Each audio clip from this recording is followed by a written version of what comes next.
Hello bachon, let's read this question, and the question says that the fuel charges for running a train are proportional to the square of the speed generated in kilometer per hour, and the cost is rupees 48 at 16 kilometer per hour.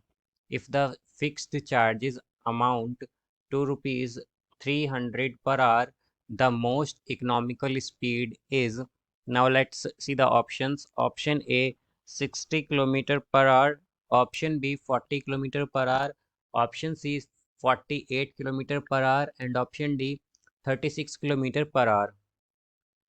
तो आइए अब इस question को यहाँ पर हम solve कर लेते हैं। इस क्वेश्चन में हमसे कहा गया है कि जो फ्यूल है वो चार्ज करता है for running a train are proportional to square of the speed generated in kilometre per hour, और जो कॉस्ट है वो है ₹48 एट 16 किलोमीटर पर आवर। तो अगर जो फिक्स्ड चार्ज है अमाउंट वो है हमारे पास 300 पर आवर, तो हमें मोस्ट इकोनॉमिकल स्पीड बतानी। तो यहाँ पर हम की कॉन्सेप्ट यूज़ करेंगे, concept that cost of fuel is directly proportional to speed square of speed, और v इज स्पीड।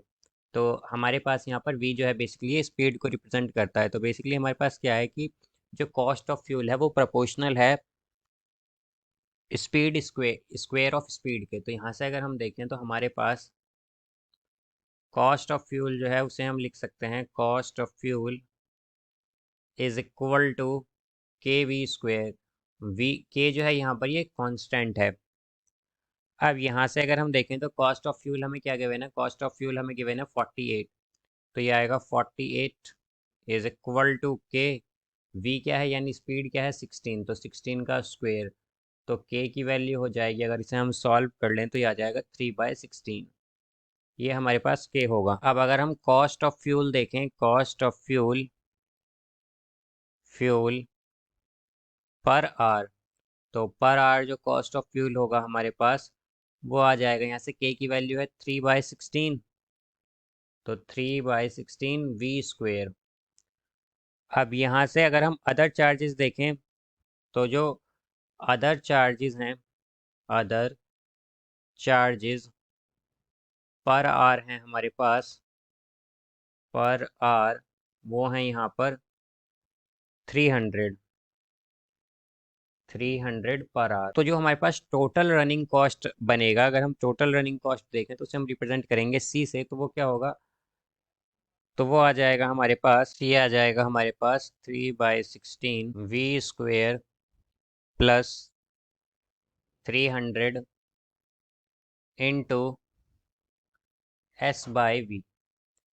और एस यहाँ पर बेसिकली है हमारे पास डिस्टेंस, एस रिप्रेजेंट करता है यहाँ पर डिस्टेंस को, और वी स्पीड को, वी रिप्रेजेंट करता है स्पीड को। तो अब अगर हम देखें तो हमारे पास सी क्या हो, सी हो जाएगा यहाँ से हमारे पास 3/16 s v plus 300 s by v. तो यहाँ से अब अगर हम देखें तो हमारे पास d c by d v क्या होगा, d c by d v होगा 3/16 एस, फिर आएगा minus 300 s by v square.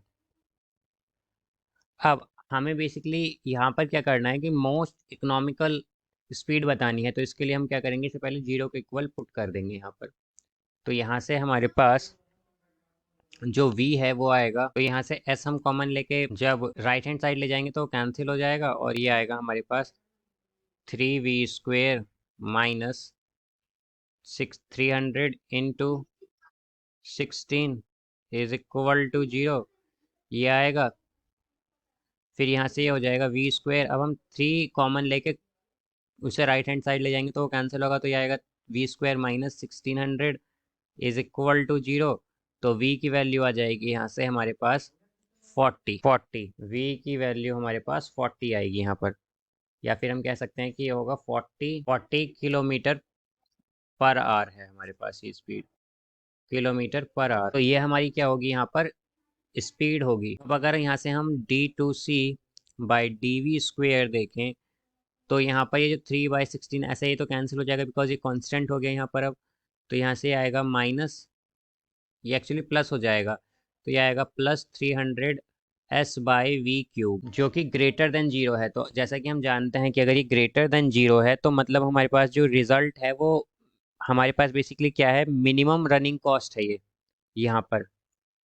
तो यही हमें फाइंड करना था मिनिमम रनिंग कॉस्ट। तो हम क्या कहेंगे कि v जब हमारा 40 km/h होगा तो हमारे पास मिनिमम रनिंग कॉस्ट आएगा। तो इसका करेक्ट आंसर होगा हमारे पास option B, 40 km/h। So I hope you understood it well. Best of luck. Thank you.